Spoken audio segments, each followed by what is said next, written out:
Určitě, já si myslím, že ten kamenný most je lákadlem, ale Písek má spoustu krásných věcí, jak co se týká architektury, tak sochařské výzdoby, tak ale i věcí, které nejsou tak obvyklé, jako jsou domovní znamení, jako jsou různé fáze staveb architektonických.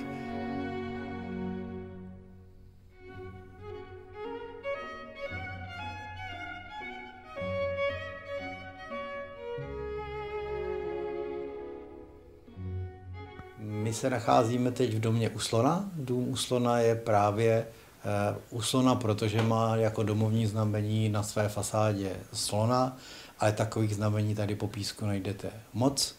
Je pěkné se na ně podívat, protože není moc měst, kterých je tolik dochováno jako právě v Písku. Takže můžete najít raka, loď, klíč, zlatý koule. Můžete to najít prostě po Písku hodně. Musíte se ale hlavně jako dívat nahoru. Nemůžete mít sklopenou hlavu na chodník, musíte ji zvednout, protože ty znamení jsou většinou v úrovni prvního nebo mezi prvním a druhým patrem.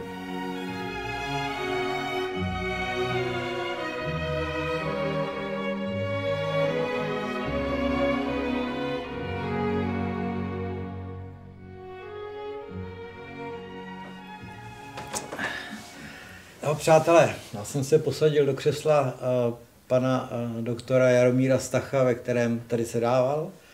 A tady ten kulečníkový stůl, který je přede mnou, tak když jsem sem přišel, tak tady Jaromír vždycky postavil láhev červeného, 2 skleničky a říkal, pojď, budeme si povídat. Pan doktor Stach byl báječný člověk a sbíral v podstatě všechno. Tady vidíte, že tady je od porcelánu, zbraní, prostě v obrázku, tady je naprosto všechno.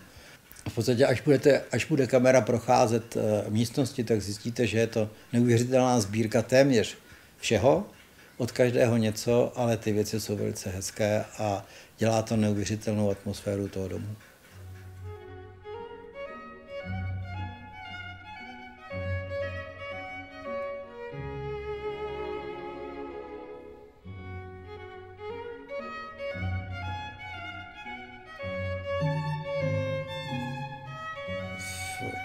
Téměř nevýrazném kostele, který jsme začali opravovat, se objevily fresky, nástěnné malby, datováno 1561, tam kolem roku 1560, je tam freska Upálení mistra Jana Husa. Jedná se o jedinou a vlastně nejstarší, tím pádem i nejstarší fresku z výjevu Upálení mistra Jana Husa v Evropě.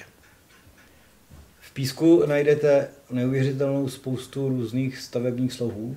Nejhezčí věci se tady postavily za CK Rakouska-Uherská a oni všechny naštěstí stojí.